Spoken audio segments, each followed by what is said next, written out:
Jangan malu bertanya. Kamu bisa curhat di sini. Bisa sharing problemmu, temukan solusinya. Bersama Ustadz Oleh Solihin di Teman Curhat Remaja. Assalamualaikum warahmatullahi wabarakatuh. Teman-teman sekalian, kembali lagi bersama saya Abdullah Musa dalam program Teman Curhat Remaja. Nah, insya Allah program ini akan diupload secara mingguan dan akan membahas tema-tema seputar remaja. Nah, telah hadir bersama kami Ustadz Oleh Solihin sebagai narasumber kita yang akan membimbing kita tentang perihal problem-problem remaja, insya Allah. Ustadz. Baik, Ustadz, untuk di episode 2 kali ini kita akan memiliki tema yang berjudul Hentikan Diam Kita, Ustaz. Ya mungkin dari judulnya ada beberapa yang kurang paham, Ustaz ya. Jadi bisa tolong dijelaskan, Ustaz, dari tema ini gimana, Ustaz? Ya, baik. Ini teman-teman bisa ini ya, sebetulnya dari judul itu kan hentikan diam kita. Ya, nah, hentikan maksudnya diam kita. ada orang yang diam itu kan, ya. Nah, udah berhenti deh diamnya gitu. Kalau apa? Nah, kalau kan tadi hentikan diam kita jika, gitu kan ya. Contoh misalnya ada teman kita atau yang di hadapan kita itu perlu ditolong. Nah, kalau saya diam aja, saya lagi diam nih. Misalnya ada orang jatuh nggak ditolong, nah ada ditolong gitu kan ya, dia hentikan diamnya. Nah, kemudian apa lagi? Ada orang yang butuh bantuan, dan ditolong juga ya. Ada orang yang misalnya dia melakukan sesuatu yang nyeleneh, sesuatu yang mungkin akan merusak misalnya gitu ya. Nih, wah, siapa tuh? Oh ya itu kan mau kontrak-kontrak ini misalnya kunci motor gitu. Apa bukan orang yang punya. Nah, tegur, jangan diam, jangan cuek gitu. Nah, dia hentikan diamnya, kemudian tanya, emang mau ngapain Mas? Gitu kan misalnya.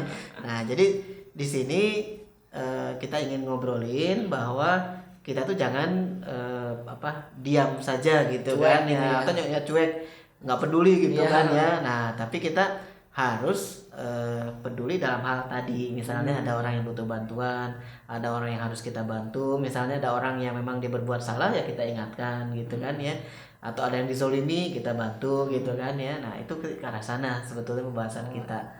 Jadi jangan sampai hanya diam saja kalau melihat satu kemaksiatan misalnya gitu kan ya, atau ada orang yang tadi kita butuh bantuan ya harus kita tolong, jangan diam aja kitanya ya.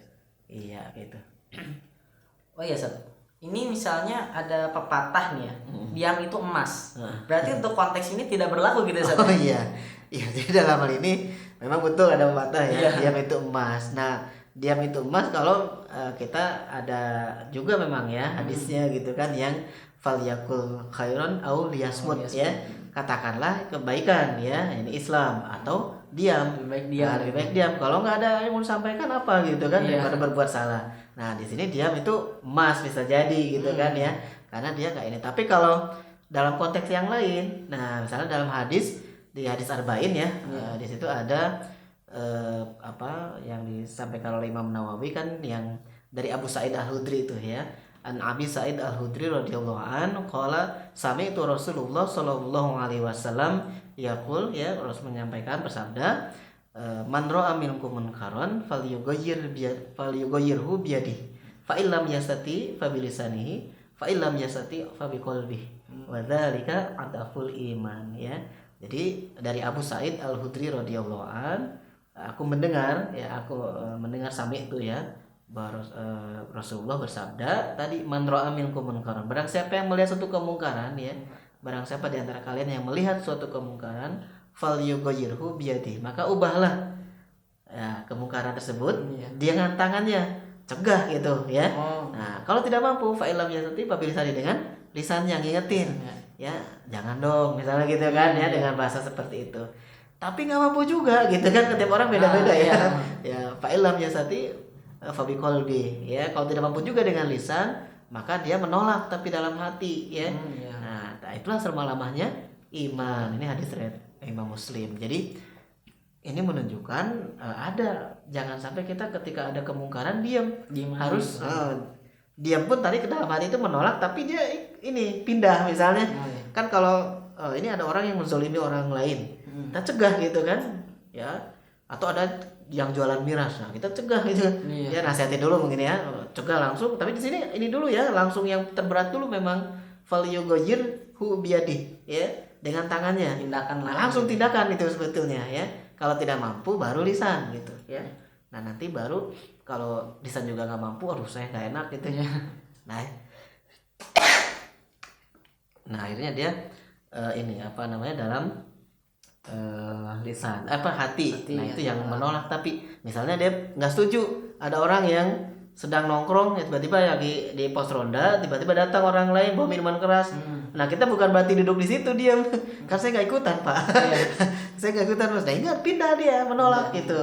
Dia mencegah nggak bisa, lisan juga nggak mampu, takut, ya udah dia menghindar, menolak dalam hal itu, tapi menghindar bukan. Jadi saya diam aja di situ, malah menyaksikan.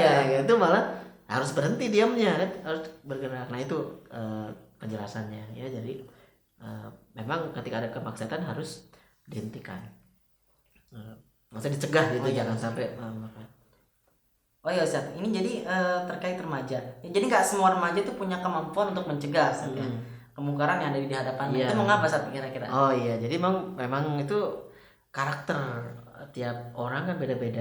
Ada yang mungkin dididik di rumahnya dengan tegas ya, melihat sesuatu dia langsung kuat kan. Di kalangan tertentu ada yang mungkin udah terbiasa nasihat itu langsung atau mencegah langsung gitu ya. Karakter di lingkungan atau di keluarganya itu berpengaruh.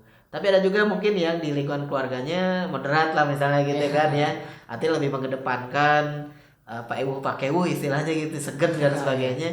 Ya paling mau ngomong juga segen. Nah itu akan terdidik atau terpola, dia akan segan juga untuk melakukan itu. Tapi kalau orang tua misalnya ayahnya atau kakeknya itu ya tegas misalnya, anaknya akan ikut atau cucunya akan lihat. Biasanya gitu ya. Atau di lingkungan masyarakat tertentu yang memang seperti itu ya, terbiasa, itu orang akan terbawa. Nah, jadi karakter yang berbeda tadi tergantung pola asuh juga sebetulnya. Pola asuh dari orang tuanya atau orang sekitarnya ya.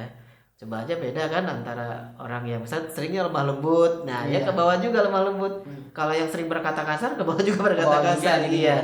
Nah, jadi tergantung pola. Termasuk tadi dalam hal mencegah sesuatu yang salah itu, ya ada yang mungkin membiarkan, ada yang langsung mengubah, ada yang menolak gitu. Nah, itu beda-beda karakter. Jadi itu persoalan pola asuh saja. Pola asuh bisa remaja tersebut.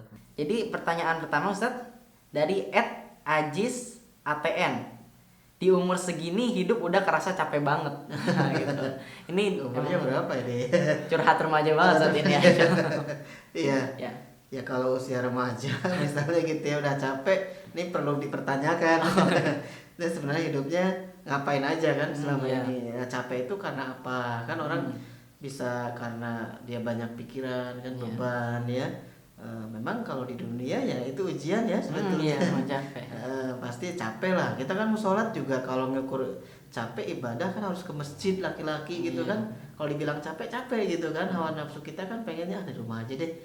Tapi karena kita mengharap keridhaan Allah, kita jalani kehidupan itu dengan baik, apalagi sudah tergambar nanti pahalanya kan gitu ya. Jadi sebagai seorang muslim nggak usah merasa capek ya dalam hidup ini. Karena apa? Karena orang diberikan hidup itu kan karunia dari Allah ya. Kan banyak orang yang kan itu kematian itu adalah pemutus kelezatan ya. Nah, memang sih kita bisa mengingat kematian, tapi bukan berarti kemudian kita capek lah hidup ini gitu ya.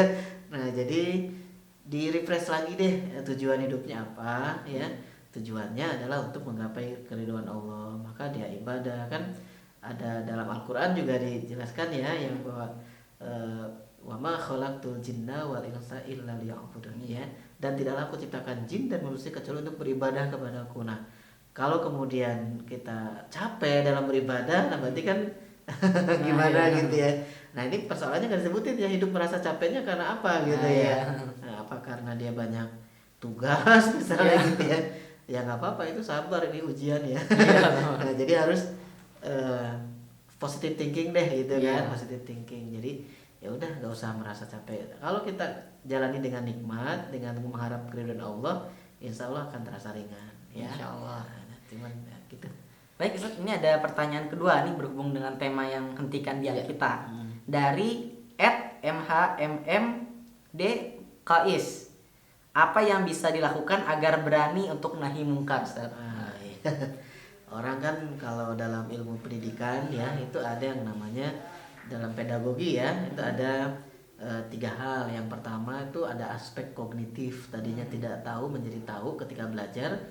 Yang kedua aspek afektif, tadinya tidak mau menjadi mau belajar. Nah, mungkin masuk ke aspek afektif nih ya.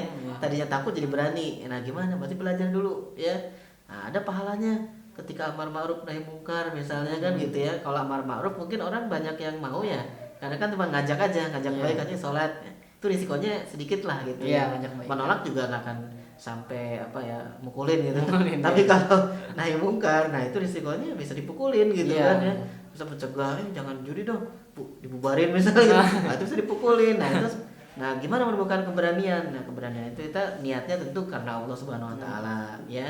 Terus kita akan dapat pahala ketika melaksanakan tersebut. Nah jadi jangan takut terhadap orang kan, itu yang takut itu pada Allah Subhanahu Wa Taala, takut akan azabnya. Justru kalau kita mendiamkan, Allah bisa jadi malah mengazab kita gitu kan. Maksudnya kan karena kan berdosa mendiamkan kemungkaran gitu ya. Nah harus dicegah. Nah jadi harus berani ditumbuhkan. Misalnya cerita kepahlawanan ya. Nah, para sahabat bagaimana ini, bahkan ada kisah-kisah ulama bagaimana mereka dalam beramal ma'ruf nahi mungkar. Mudah-mudahan bisa menginspirasi, menumbuhkan semangat untuk berani gitu ya, untuk mencegah kemungkaran. Jadi nggak diam saja gitu. Nah, itu saja jawabannya. Baik, Ustaz, mungkin itu pertanyaan terakhir ya untuk menutup perjumpaan kita di episode kali ini.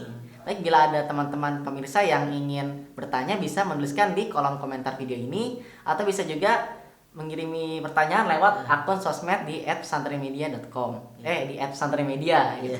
Ya. Baik, mungkin itu adalah akhir dari episode kali ini. Kurang lebihnya mohon maaf. Wassalamualaikum warahmatullahi wabarakatuh. Jangan pendam masalahmu, jangan malu bertanya. Kamu bisa curhat di sini, bisa sharing problemmu, temukan solusinya.